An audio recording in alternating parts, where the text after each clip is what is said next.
Alrighty.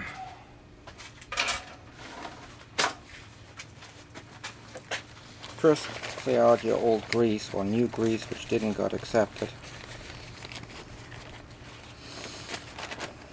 which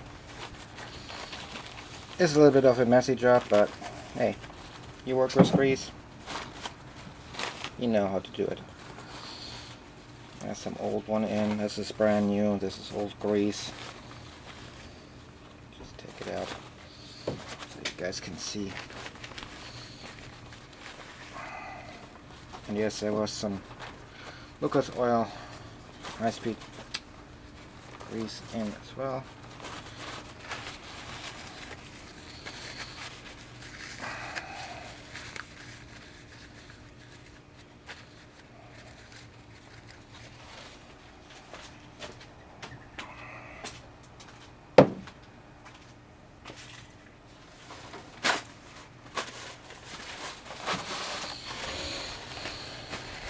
Clean it out as good as possible. Can't be always perfect, but as clean as it is, as better it is. Alright, so now let's see if you can see in the inside. There you see your nut securing your little grease zerk.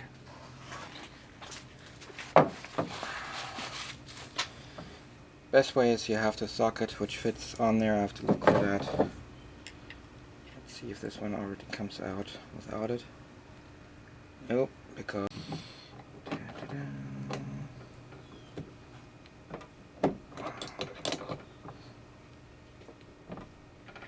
you go.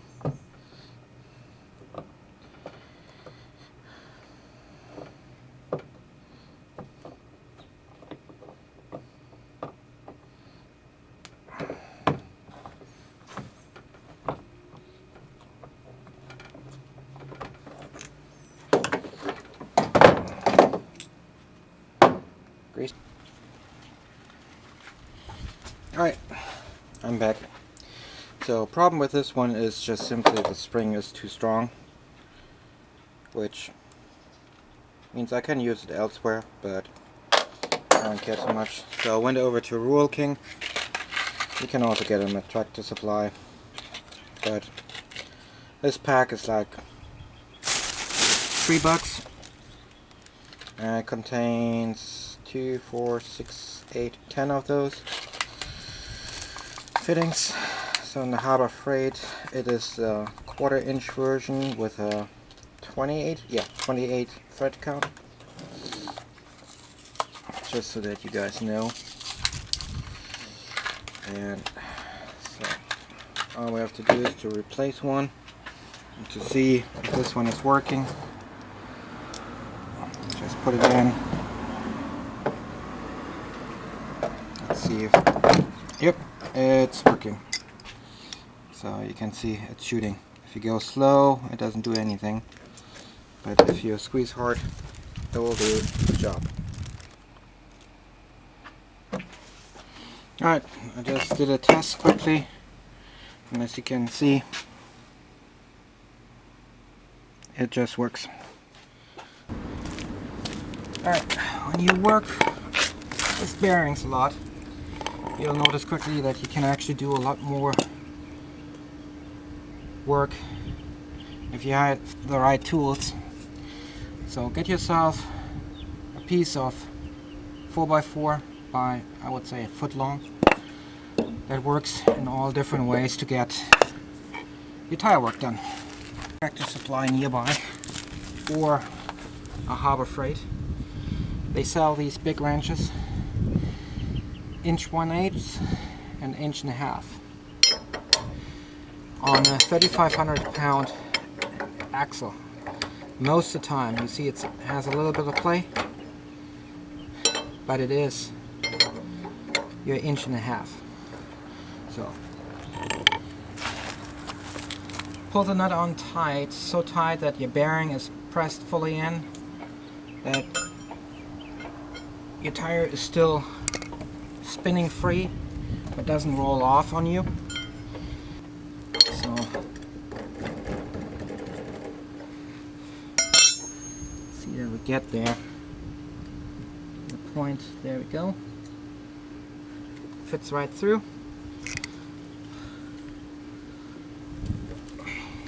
I like to use my pliers and just bend it back to the point that it ain't going anywhere.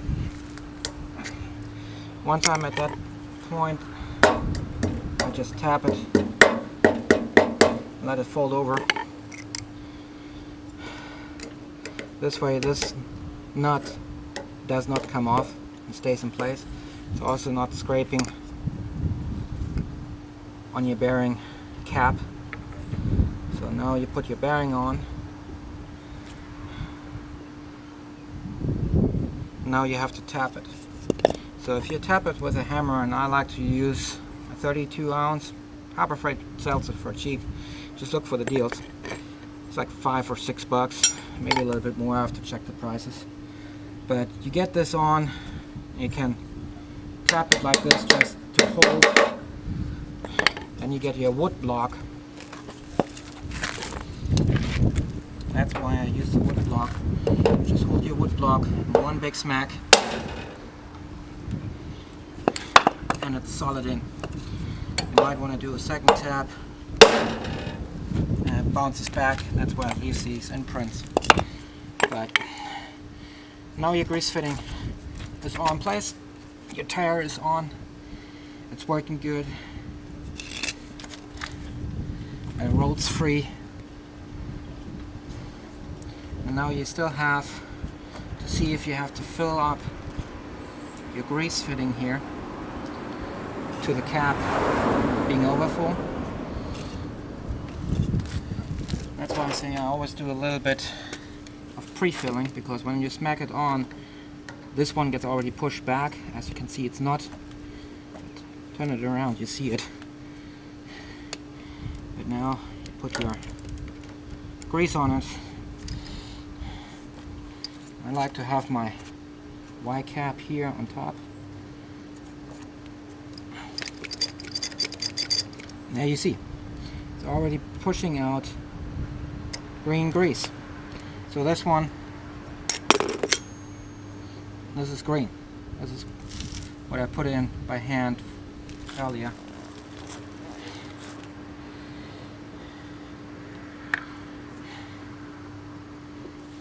And once it's full, you're good. Make sure you have a dust cap. Put that on so no dirt is coming in here. Clean it up. And I prefer actually to have a little bit air in. So my dust cap. There you go. So it's pretty flat. Because if I use too much grease on my first test run, this will be sucked in. I can see that very quickly by just checking over it. So that's pretty much it now. Alright. So on Amazon you can buy a pack of 4 of these seals for under 10 bucks.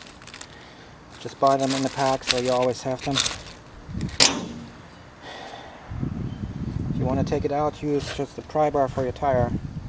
Just put it in like this, pull it out. Done. This one you can toss.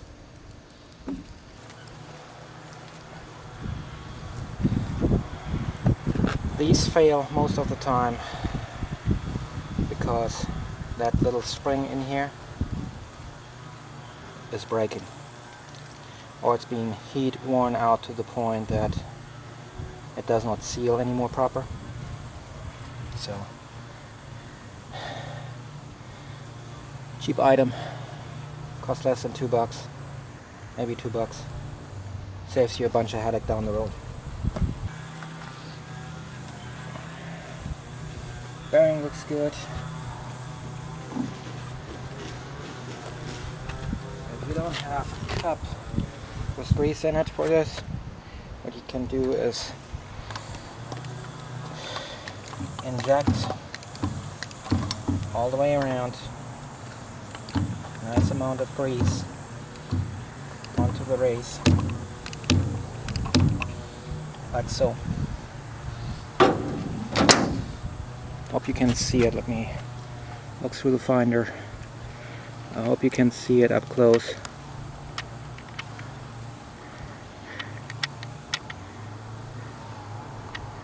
There you go. Now you can see it. You should see grease on this rim everywhere. Put it in grease. Don't push hard on it yet.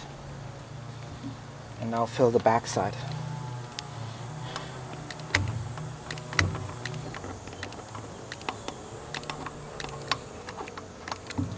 You can't apply too much grease here.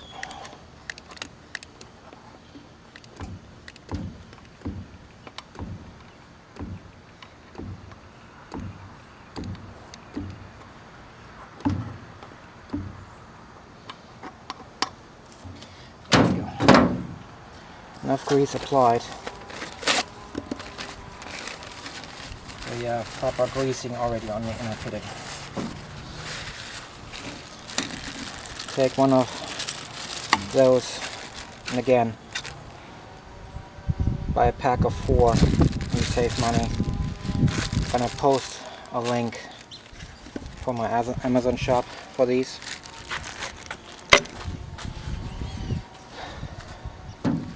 Once you have it on there,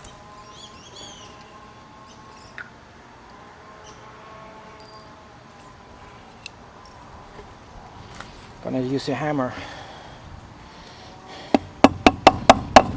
tap it in place, make sure it starts scrapping, and then one smack pops it in. It's not flush yet, as you can see. So put it back on.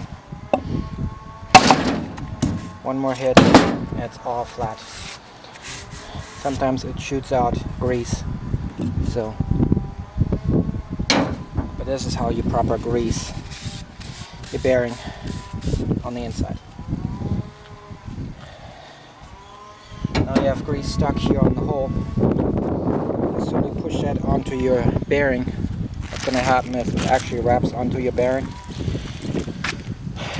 and goes onto from here to here. So fill this area full to the brink as well.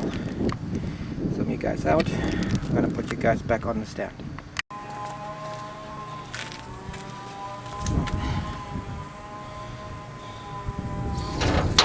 I'll take your rim back, just lean it against, don't put it on yet.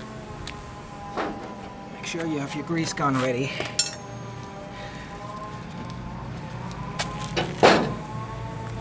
Your towel's ready.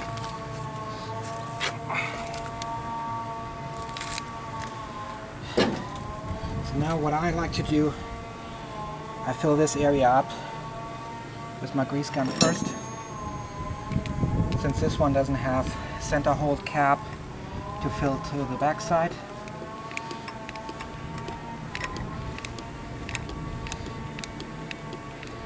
I like to overfill this.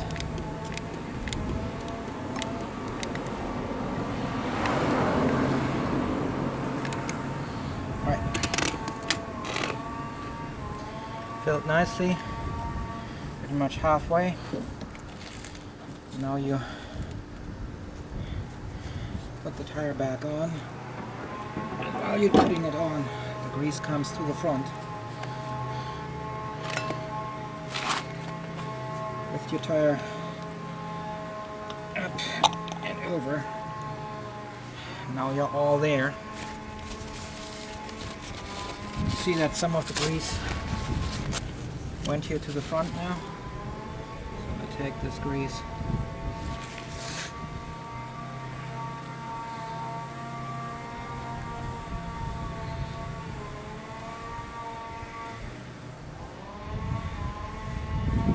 push it in there.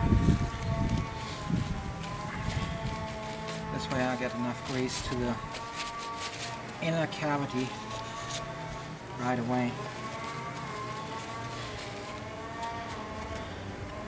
To make it really full, tilt your tire to one side, put this grease gun to use and just keep on pumping. Once that's done, tilt it over to the other side, force it in until you see that the grease is shooting back out.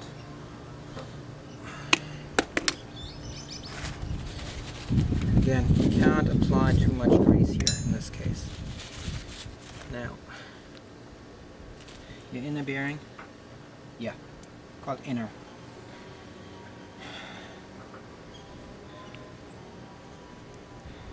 It's outer, sorry. Inner is now full. The outer is being full, so now you're pushing it in, you see it squeezes out. That's good, don't take anything off. Put your washer on. And the washer should be as big as the bearing's rim where it's riding on. So don't put a washer on which is too small. It should also cover the whole area of your nut. Put your nut on by hand, spin it on, get it all in. Ideally, spin the tire, wiggle it around, making sure get it all in. Now I have some excess here.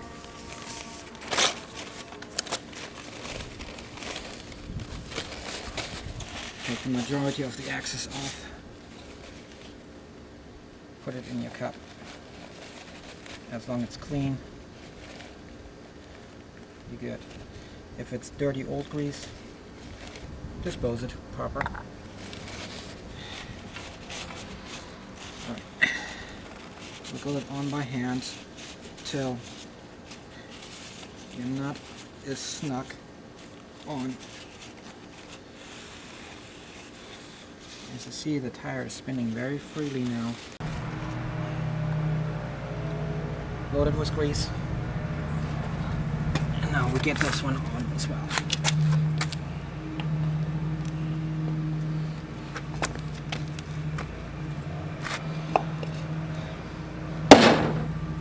First smack on, center nicely.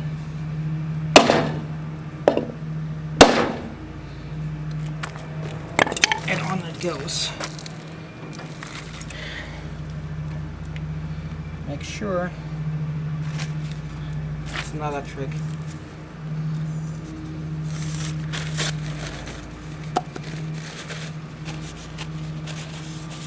Make sure your Y pointing upwards when you actually fill the rest of the airspace full. Oh, it's already coming. There you go. So this one is full. Take the excess, wipe it off. Good. So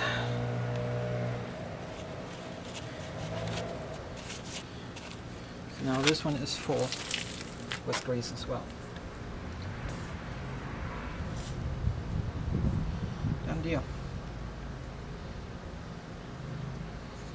This is how you re-grease your bearings proper, load them proper, and if you have these tools with you, you can actually have a spare set of everything with you in your trailer, so that if you break down on the side of the road, you can do it yourself. As you saw me, all you need is a jack, a piece of wood, foot long 4x4, paper, 1 or 2 flathead screwdrivers, very helpful, because with a flathead you can knock out your bearing completely, including the race. All it takes is really this to a race back in place, you can use your old existing race, lay it on top and hammer it, tap it in first, and then you use your wood as a damper and smack it in. That gives you the same force and pressure like you would do with a shop press. So don't be afraid to do it.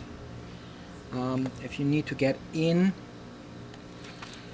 because like the outer bearing race is often recessed, so you can't really easily access it, make sure that you have the right adapter, like an old race.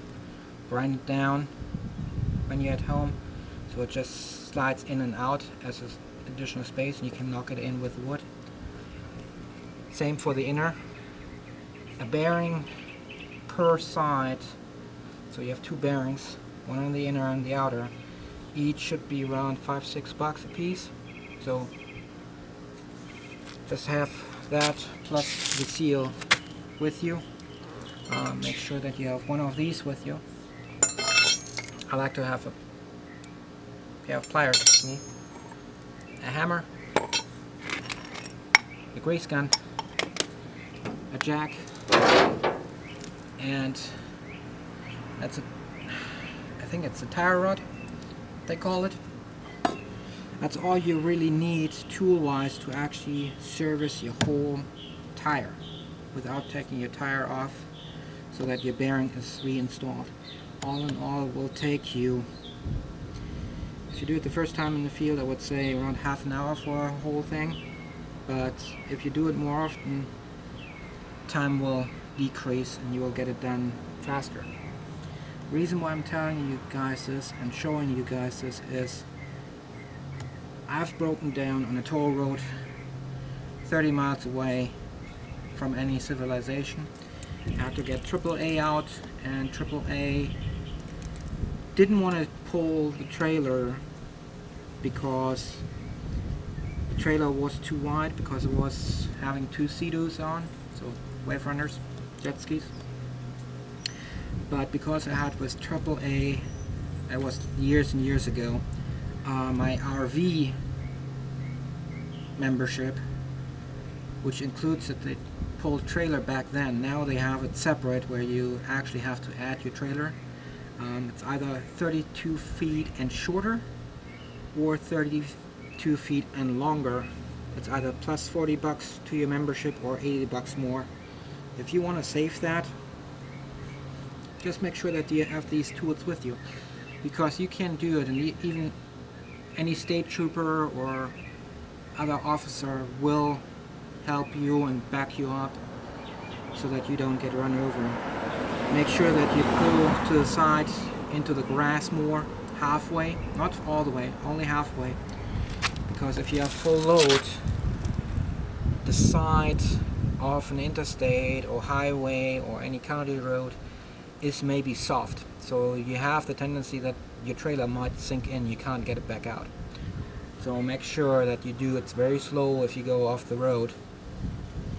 In some cases you can't, so that's why it's more important that you have an officer actually backing you up, because there's a law in place. I don't think any state here in the US doesn't have it anymore. It's called move over, and it applies for every emergency vehicle and also towing vehicle.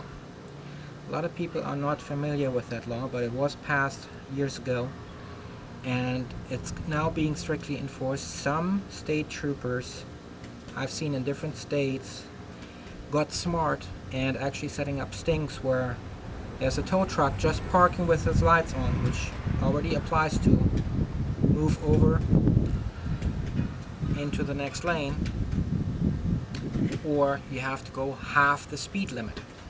So if your interstate says it is 60, you have to go down to 30 miles an hour. Yes, 30 miles an hour. That also means you have to have your hazard lights on if you go that slow, because the minimum speed limit on most interstates is 50 miles an hour. So educate yourself on that. A state trooper will pull you over and give you a nice hefty citation for that. And most of the time in court, if you get a lawyer, you're paying more for your lawyer than actually for the citation. Be smart. Move over and slow down. Make room, because it could be you next time you're actually on the side of the road broken down and you need help from a tow truck driver.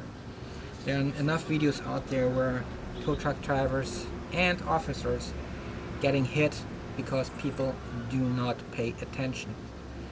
I also encourage you, it's not the law, but it is a law over in Europe. Have an emergency triangle with you at all times, with your trailer, your vehicle. Best also some of these flashing lights. And if it's not pouring rain like crazy, but still, in Europe it is mandatory that you have to carry that. I don't think it is here in the US, at least not for non-commercial. But make yourself a better driver. When you break down, get that triangle out. Walk 300 feet backwards. Yeah, I said it, 300 feet. That is 100 meters. That is no distance when you're going 60 miles an hour. But if that triangle is out there and there's a semi coming and there's another vehicle behind it and thinks, oh, there's an exit ramp coming, and pulls behind that semi further to the right, pretty much into the lane you broke down to, at least he's running over that damn triangle before he actually hits the rear end. As more distance you get yourself between that and that triangle, as more of a chance you have to survive a crash. Because those crashes can end up very quickly fatal. So, also, when you broke down with your vehicle, put your hazard lights on. Keep those hazard lights on at all times as you can. Thanks again for watching. Have a good one. Please rate and subscribe. And click the bell if you haven't. Thank you.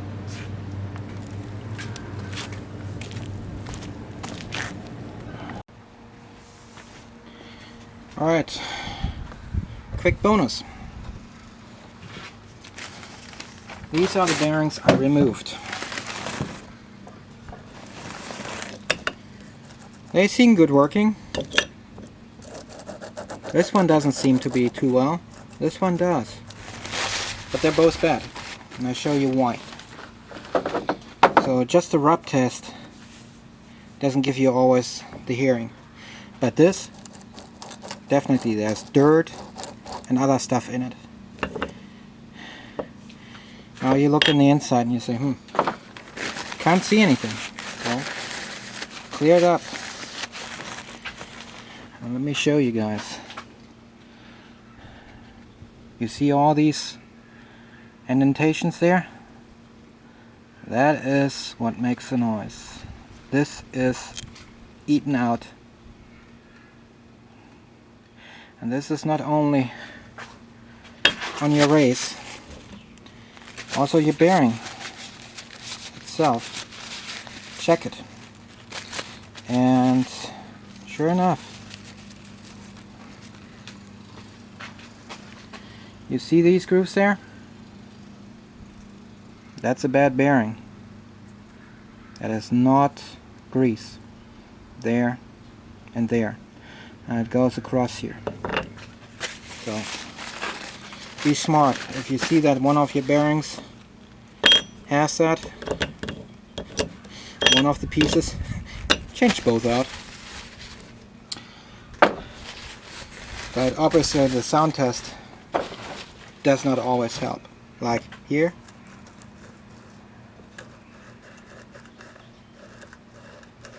you don't hear too much, but sure enough, it's bad too.